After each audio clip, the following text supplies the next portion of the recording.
Bismillahirrahmanirrahim. Kita coba membahas tentang syariah ya, dan seputar syariah, problematika seputar syariah. Nah, syariah itu sendiri kalau di generalkan ya, artinya adalah hukum ya, hukum-hukum yang bersumberkan kepada Al-Quran dan As-Sunnah, Sunnah Nabi SAW. Nah, syariah itu sendiri kalau kita lihat dalam Al-Quran, itu jumlah ayat yang mencantumkan syariah atau hukum-hukum ini ternyata sedikit ya. Ada yang menyebutkan sekitar 500 ayat, ada lagi yang menyebutkan 200 ayat, ada lagi yang menyebutkan sekitar 150-an ayat. Nah, artinya kalau kita ambil taruhlah 500 ayat lah misalnya ya, pendapat yang pertama tadi, artinya ayat Al-Quran yang membicarakan syariah itu kurang dari 10% ayat Al-Quran yang membicarakan syariah. Nah, ayat Al-Quran itu kan sekitar 6.600 sekian ya.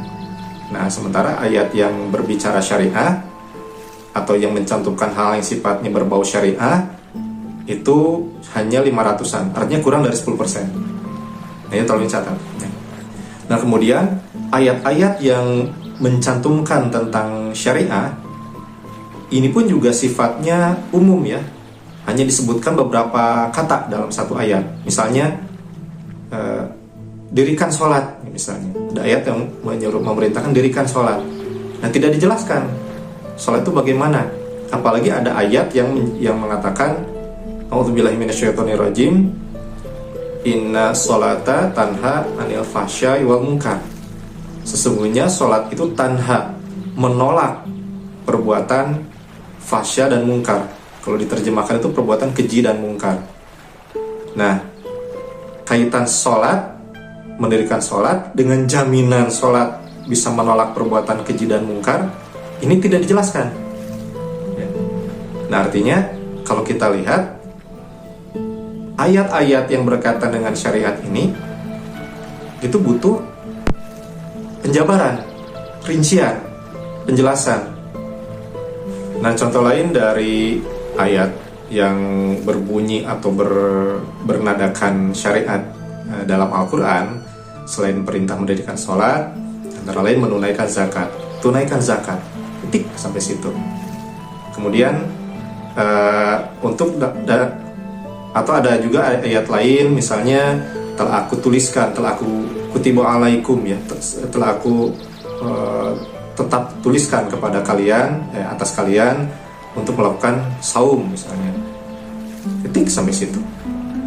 Kemudian ada juga ayat lain yang mengatakan, lalu contoh ayat yang makanan-makanan diharamkan, yang 4 ya, babi, daging darah yang mengalir, kemudian hewan yang disembelih tidak atas nama Allah, dan juga bangkai, titik sampai situ. Nah, penjelasan lebih rinci tidak disebutkan. Atau ada juga ayat lain, jangan dekati zina, titik sampai situ. Nah, artinya dari contoh ayat-ayat yang berisi tentang syariat ini atau hukum-hukum ini atau perintah-perintah ini gitu ya, perintah-perintah yang bisa dilakukan secara manusiawi ya, secara manusia ya, untuk orang, untuk manusia maksudnya. Nah, ini bersifat general. Nah, dalam istilah ulumul Quran, ayat-ayat Al-Quran ini sifatnya ijmali alias umum, sangat singkat dan memerlukan penjelasan. Karena memerlukan penjelasan inilah maka mengundang ruang untuk tumbuhnya pemikiran-pemikiran dan pendapat-pendapat alias penafsiran-penafsiran. Dan yang menafsirkan ini juga ada yang dinamakan dengan hadis atau as-sunnah ya, yang dinamakan dengan hadis, dan juga ada as-sunnah. Nah, hanya saja contohnya perintah sholat, dirikan sholat. Nah, kemudian Nabi menjelaskan tata cara sholat secara fisik ya, secara gerakan tubuh.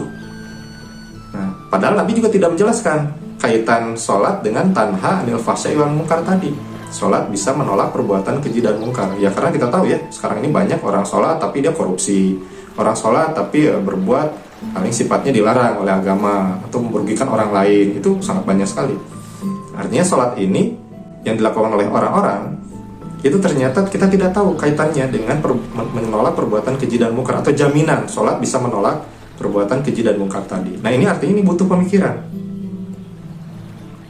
Nah memang dalam gerakan sholat, dalam hadis dan juga atau dalam as-sunnah dijelaskan tata cara sholat dari mulai kalau menurut ulama fikih ya, ada yang namanya niat, kemudian takbiratul ihram, doa iftitah, baca Fatihah dan sebagainya. Dan ini pun juga berbeda-beda. Ada sebagian berpendapat, ada hadis mengatakan bahwa Nabi itu baca Al-Fatihahnya hanya dalam misalnya sholat zuhur 4 rakaat, hanya 1 rakaat saja baca Al-Fatihah. Ada juga yang meriwayatkan semua rakaat itu ada baca Al-Fatihah. Kemudian baca surat-surat Al-Quran ya. Selain Al-Fatihah juga setelah Al-Fatihah dilanjutkan dengan baca ayat Al-Quran yang kita bisa ya. Nah, membaca ayat Al-Quran setelah Al-Fatihah juga ini beda-beda. Ada yang mengatakan seluruh rakaat dalam sholat zuhur, misalnya dalam sholat zuhur yang 4 rakaat tadi, seluruh rakaat itu ada baca Al-Fatihah dan baca surat dalam Al-Quran. Tapi ada juga yang mengatakan cuma rakaat pertama dan kedua saja. Nah, lalu tata cara mengangkat tangan juga beda-beda ya. Ada yang bilang, ada yang mengatakan saya mendapat keterangan dari hadis ya tidak ada yang mengangkat tangan, jadi sholat itu begini saja kan gitu. Nah, ada juga yang mengatakan harus mengangkat tangan. Pada saat kapan mengangkat tangan? Pada saat takbiratul ihram misalnya. Mengangkat tangan juga bagaimana? Apa begini misalnya? Apa begini kan gitu. Nah, ini membutuhkan banyak sekali istilahnya itu penjelasan. Nah, dalam hal ini penjelasan tadi bisa dicari di hadis, dan juga bisa dari hadis tadi malah membutuhkan lagi penalaran ya, pemikiran.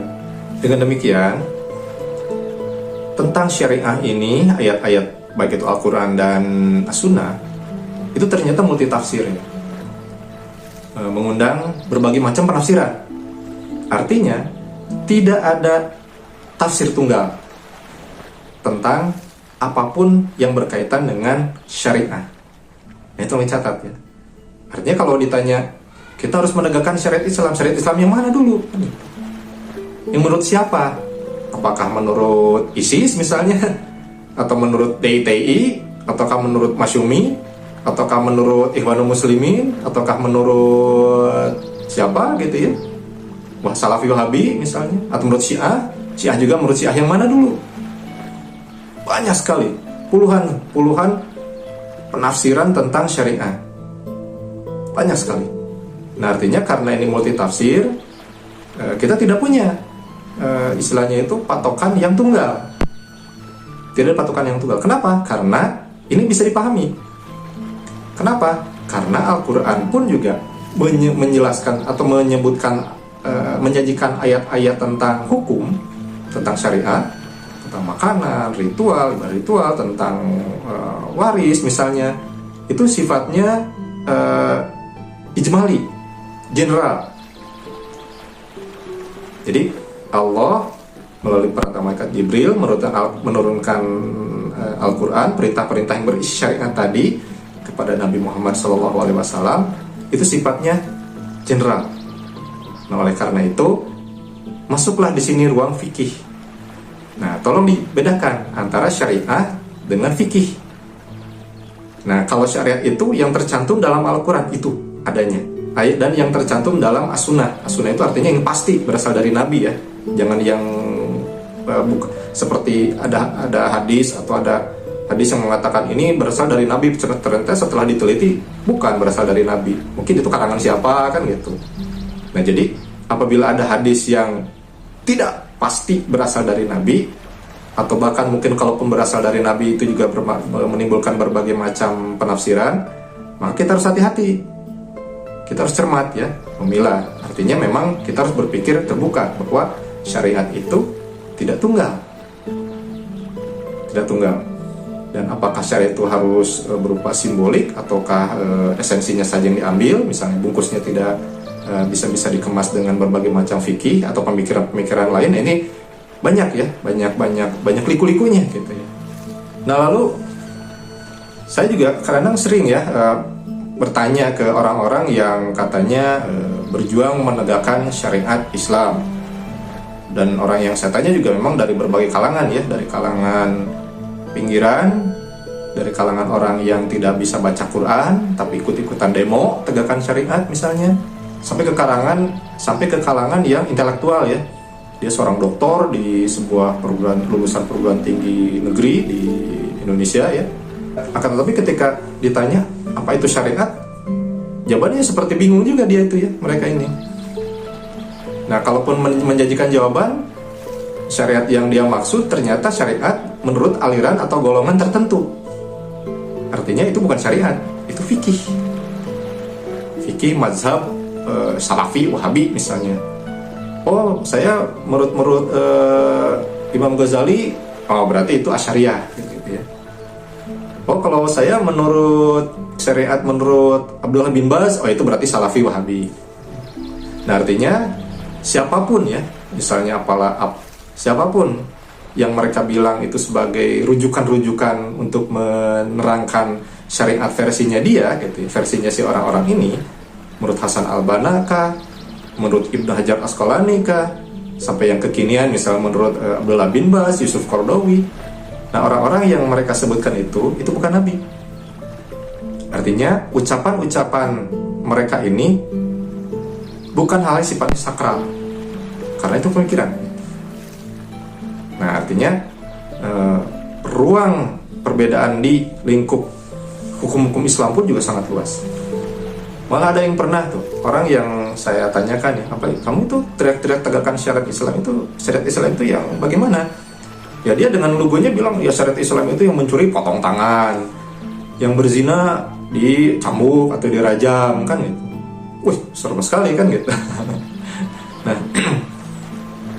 ini tidak mudah ya. Bagaimana seorang yang mencuri dipotong tangan?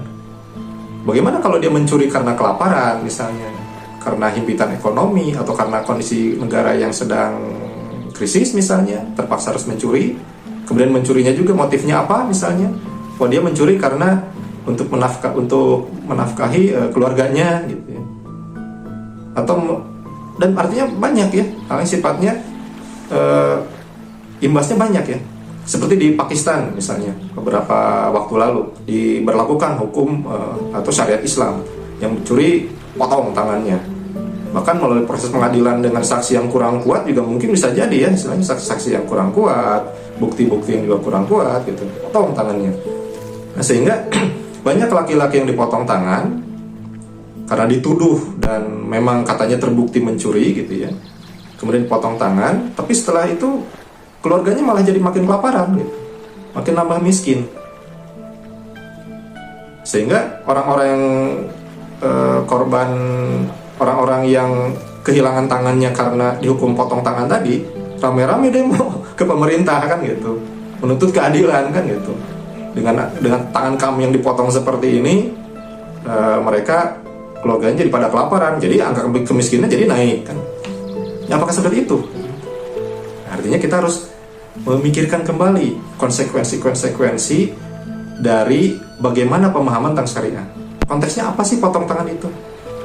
Konteksnya apa sih ketika berzina, misalnya ada orang yang ketahuan berzina itu dirajam, diberlakukan hukum rajam sendiri kan ada proses pengadilan, saksi wajib 4 orang. Bahkan pernah ada keterangan, bahkan ada satu riwayat ketika ada orang yang mengaku berzina datang kepada Rasulullah, Rasul tuh seperti memalingkan muka, udah kamu pulang aja sana, kamu nggak usah kamu sekarang bertobat, tidak mengulangi perbuatan kamu lagi, udah kamu pulang aja sana. Nah, jadi situasional juga ya artinya kan gitu. Nah, apakah syariat itu sifatnya sekaku itu dengan segala konsekuensi yang sifatnya tutup mata, atau bagaimana kan? Nah, ditambah lagi kerancuan membedakan mana syariat dan mana fikih. Contoh misalnya, dalam Al-Quran tidak ada perintah untuk mendirikan negara khilafah. Itu jelas tidak ada sama sekali. Di hadis pun juga itu sifatnya multitafsir kan gitu. Nah, artinya apakah mendirikan khilafah itu merupakan syariat, penegakan syariat Islam?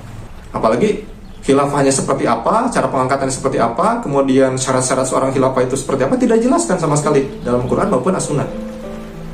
Nah, artinya apakah khilafah ini merupakan bagian dari penegakan syariat Islam ataukah bukan?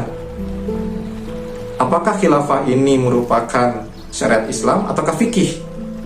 Nah, karena tidak dijelaskan dalam atau tidak disebutkan apalagi ya dalam Al-Quran sama sekali, otomatis ini bukan fikih. Menolak khilafah itu bukan berarti menolak Islam. Dan ini tolong dicatat ya. Menolak khilafah itu cuma sekedar ketidaksetujuan terhadap salah satu pendapat fikih. Karena sekali lagi ya, fikih itu ruang berpikir manusia biasa. Apakah itu gelarnya Syekh Anu, ulama itu ini segala macam, kiai itu ini, tetap mereka itu adalah manusia biasa. Cuma orang-orang yang menggunakan pemikirannya. Dan sekali lagi, setiap mereka ini, para ulama dimanapun, itu ada spesifikasi keahliannya. Dan belum tentu orang yang serba tahu. Nah, di kita ini memang banyak sekali salah kaprah. Ulama itu dianggap orang serba tahu, kan gitu. Apapun urusan, itu orang ini, baik itu ustadz atau ulama, itu dianggap orang yang paling pintar serba tahu. Padahal salah. Salah kaprah sekali ya. Nanti kita bahas ya tentang ini.